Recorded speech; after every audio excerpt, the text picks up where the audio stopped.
If you're considering getting the Insta360 camera, there are a couple of things that you probably should know. If you're anything like me, you'll need a couple of use cases to justify the purchase. First one, magnetic to metal stuff. You can mount it pretty much anywhere. See, ready? Watch this. No hands. If it's metal, it connects to it.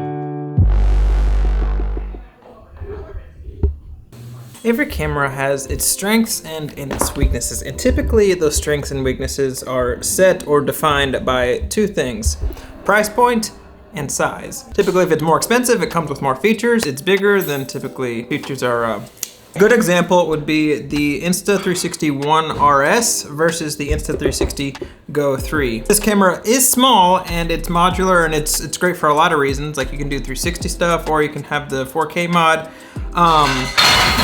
And it shoots 4K, but it is kind of big. I mean, it's not terribly big, but it is bigger than something like this. This is great for a lot of reasons. It takes an okay image, and running with this is a lot easier than running with this, or certainly something like this, if I want a dedicated camera that's not my phone. But with this, there are some limitations that you need to know before you buy this camera. As much as I love this camera.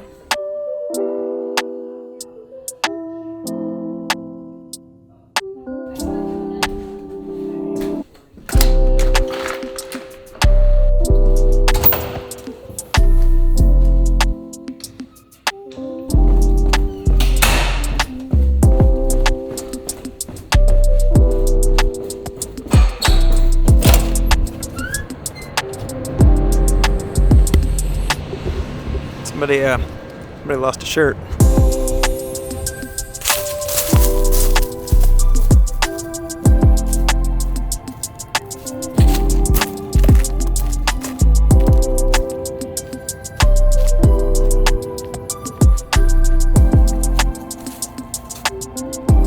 This dog park is right by our house. It's whenever Savannah runs with me, we always end up stretching here before we go inside. With all the good things that I've said, and I think the Insta360 brings to the table with cameras, there are also some cons that you have to be aware of before you purchase the camera, or even before you use the camera.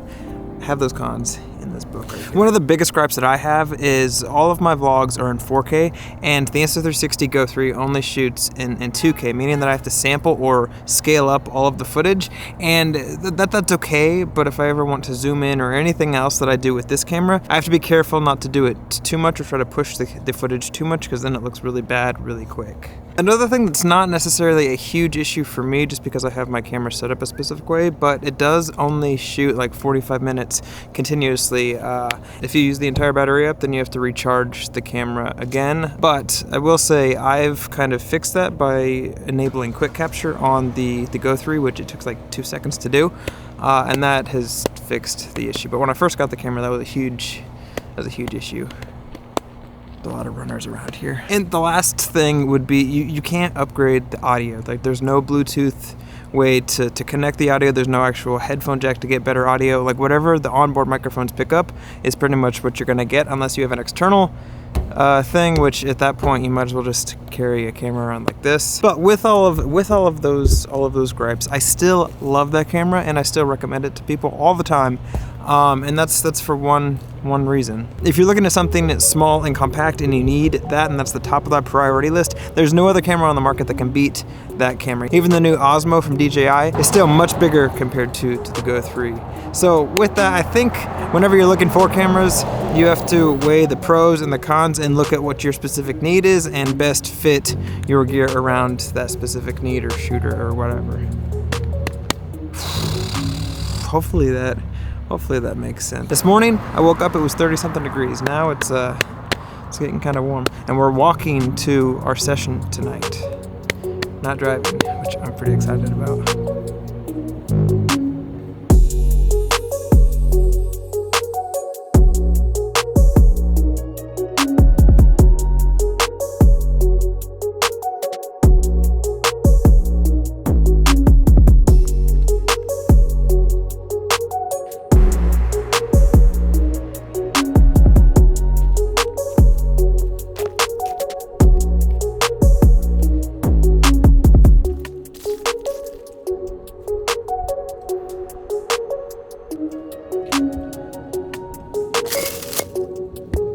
Actually not working tonight. Savannah's the one working. I'm just walking with her. One, because she wanted somebody, and two, why not? Savannah also made me switch the hat that I was wearing because she said the other one was sweaty and gross.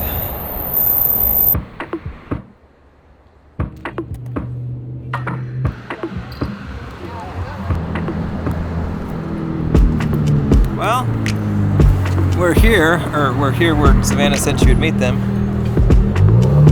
Are you sure you're right? That is something that's relatively new, to me at least. It's a tour bus that takes place in the back of a pickup truck. Bye-bye. You know, I've said this before, and I'll probably say it again. The secret to getting more bookings and to be successful in photography or just anything in general, it's not the gear, it's not the skill set, it's specifically how you treat people and how that experience is. When you're at a restaurant and your server is phenomenal, amazing, you're gonna be more apt to give them a way higher tip than if they like forget to get your food or don't or get it wrong. Or whenever you're serving people or whenever you're providing an experience, the better you can be at doing that and making people feel comfortable, the more people are gonna wanna book you and recommend you and just all of that. And Savannah is extraordinary at doing that.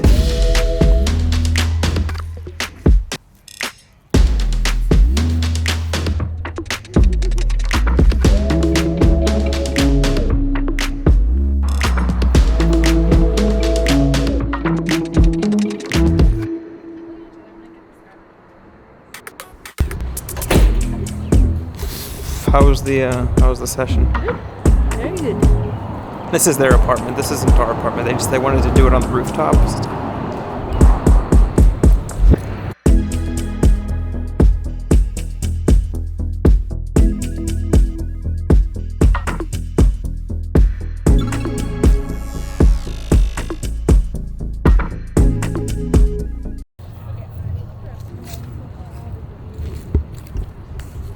A lot of photographers here.